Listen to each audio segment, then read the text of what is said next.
మరి తెలుగుదేశం పార్టీ నుంచి జనసేనలోకి ఎందుకు వచ్చారు? అంటే నర్సాపూర్‌లో అగ్నికుల క్షత్రియ అంటే మీ సామాజిక వర్గం అధికంగా ఉంది.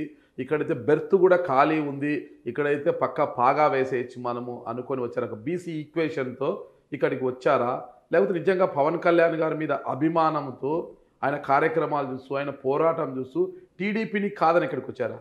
అంటే ఒక విషయం అండి, ఏదైతే 2014లో కూడా నేను 2009 నుంచి 2014 వరకు కూడా తెలుగుదేశం పార్టీలో యాక్టివ్గా ఉన్న వ్యక్తిని.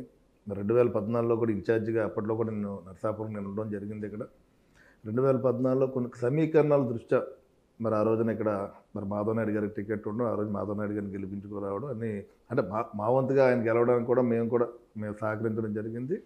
2019 విషయంలో వచ్చేటప్పటికి ఆ రోజున మేమేంటంటే కొంత మరి పవన్ కళ్యాణ్ గారి యొక్క నడక ఆయన అంటే వెళ్ళే విధానం కానీ స్ట్రైట్ ఫార్వర్డ్ అవ్వచ్చు, లేకపోతే వెళ్ళే తీరు అవ్వచ్చు, ఆయన భావాలు నచ్చి అంటే మాకు ఓవరాల్గా చెప్పుకుంటే ఎంటైర్ మా ఫ్యామిలీ కూడా పూర్తిగా కూడా పవన్ కళ్యాణ్ గారి అభిమానులు మేము మా ఫ్యామిలీ ఎంటైర్. ఓకే. ఆయన సినిమాలు కానీ మేము ముందు నుంచి కూడా చిరంజీవి గారి సినిమాలన్నా ఆయన సినిమాలన్నా సరే మేము ముందుండి చూసే వ్యక్తులు ఫస్ట్ నుంచి కూడా.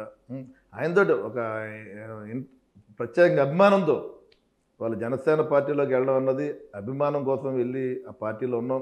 ఇప్పుడు ఆ రోజున కూడా తెలుసు పవన్ కళ్యాణ్ గారు ముఖ్యమంత్రి అవుతారా లేదా అన్నది కూడా మాకు అవగాహన ఉంది.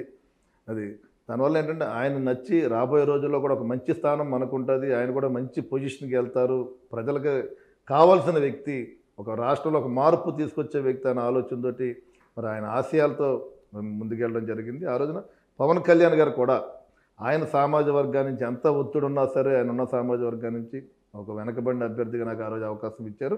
ఆయన దృష్టిలో పెట్టుకుని ప్రత్యేక నరసాపురం ప్రజలు పవన్ కళ్యాణ్ గారిలో నన్ను చూసుకుని దాదాపు ఆ రోజున కూడా 50,000 ఓట్లు వేయడం కూడా రావడం కూడా జరిగింది. నాకు రాష్ట్రంలోనే తక్కువలో ఓటమి చెందిన వ్యక్తిని నేను.